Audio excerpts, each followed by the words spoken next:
ಪ್ರತಿ ವರ್ಷ ಸುಮಾರು 10 ಮಿಲಿಯನ್ ಜನ ಇಂಥದ್ದೊಂದು ಸಮಸ್ಯೆಯಿಂದ ಬಳಲ್ತಾ ಇದ್ದಾರೆ. ಈ ಸಮಸ್ಯೆಯಿಂದ ಬಳಲ್ತಾ ಇದ್ದಾರೆ ಅಂತ ಅವರಿಗೆ ಗೊತ್ತಾಗೋಷ್ಟರಲ್ಲಿ ತುಂಬಾ ತಡ ಆಗಿರುತ್ತೆ.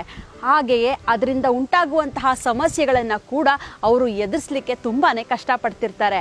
ಇಂಥದ್ದೊಂದು ಸಮಸ್ಯೆ ಅನಿಮಿಯಾ, ಅದೇ ರಕ್ತಹೀನತೆ. ಈ ರಕ್ತಹೀನತೆಯ ಸಮಸ್ಯೆಯನ್ನು ಹೋಗಲಾಡಿಸಲಿಕ್ಕೆ ನಾವು ಯಾವ ಯೋಗಾಭ್ಯಾಸಗಳನ್ನು ಮಾಡ್ಬೋದು ಅಂತ ಇವತ್ತು ನೋಡೋಣ. ಮೊದಲನೆಯ ಆಸನ ಪಾದಹಸ್ತಾಸನ. ಹೀಗೆ ನಿಂತ್ಕೊಳ್ಳುವಂತಹ ಸ್ಥಿತಿಗೆ ಬರೋಣ. ತಾಡಾಸನಕ್ಕೆ ಬರೋಣ. ದೀರ್ಘವಾಗಿ ಉಸಿರನ್ನು ತಗೊಳ್ತಾ ಎರಡೂ ಕೈಗಳನ್ನು ಮೇಲಕ್ಕೆ ತಗೊಳ್ಳೋಣ. ಉಸಿರನ್ನು ಹೊರಗೆ ಹಾಕ್ತಾ ನಮ್ಮ ದೇಹವನ್ನು ಮುಂದಕ್ಕೆ ಬಾಗಿಸ್ತಾ ಕೈಗಳನ್ನು ಕೆಳಗೆ ತಗೊಂಡು ಹೋಗೋಣ. ಸಂಪೂರ್ಣವಾಗಿ ಕೆಳಗೆ ಹೋಗೋಣ.